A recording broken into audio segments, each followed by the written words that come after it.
Installing cornice is a great way to enhance the look of your home, taking your room looking like this to this. Hi, I'm Jason. This is how you cut and install cornice. Let's get into it.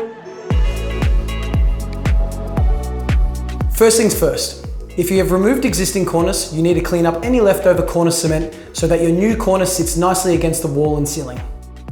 To ensure you place your cornice in the right position, put a mark on the wall and ceiling.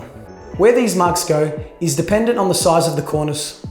We are using a 55mm cove, which means we will be putting a mark 55mm down the wall and 55mm across the ceiling. To help keep the cornice straight, we will use a chalk line to mark both the wall and the ceiling end to end. Otherwise, you can put a few reference marks in the corners and at intervals along the wall and ceiling. Before cutting, you need to measure your cornice accurately. The key thing to remember here is that the measurement depends on the type of miter you are working with. For an internal miter, measure to the long point here.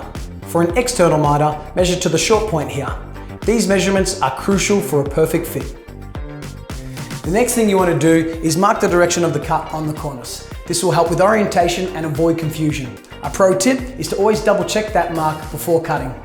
It's now time to position the cornice in the miter box, placing it in carefully. Each miter box has specific steps on the base to suit different cornice sizes, usually 55mm, 75mm and 90mm. Now this is where you need to concentrate. If you're cutting the right side of the cornice, you need to flip it and make sure it's on the left inside the miter box. This is one of those times when seeing is believing, so don't worry if it sounds a bit confusing at first. Just remember, flipping the cornice is key for an accurate cut. Once your cornice is positioned correctly in the miter box, you're ready to cut. Use a handsaw and follow the slots in the miter box. Make sure to hold the cornice firmly in place as you cut along the marked angle. After cutting, check the fit of your cornice by placing it along the marked lines. Then make any minor adjustments as needed. Now it's time to mix the cornice cement. Remember, follow the instructions on the package on how to mix, remembering we're aiming for a consistency that is thick but spreadable.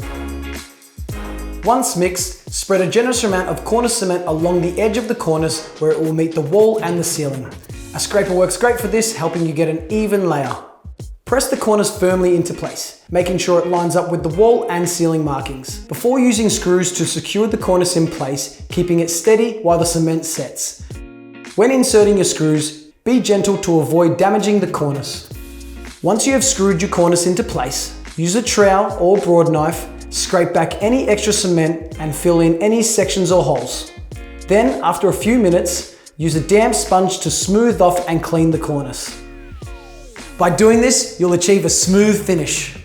Once the cement has dried, it's time to fill any screw holes or gaps with filler, smoothing it out with your filling knife so that it's flush with the surface of the cornice.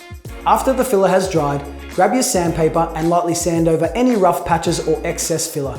Keep going until everything is nice and even. And that's it. With a bit of paint, you're all done. Make sure you check out our other videos. We've got plenty of DIY guides coming your way to help you tackle your next project with confidence.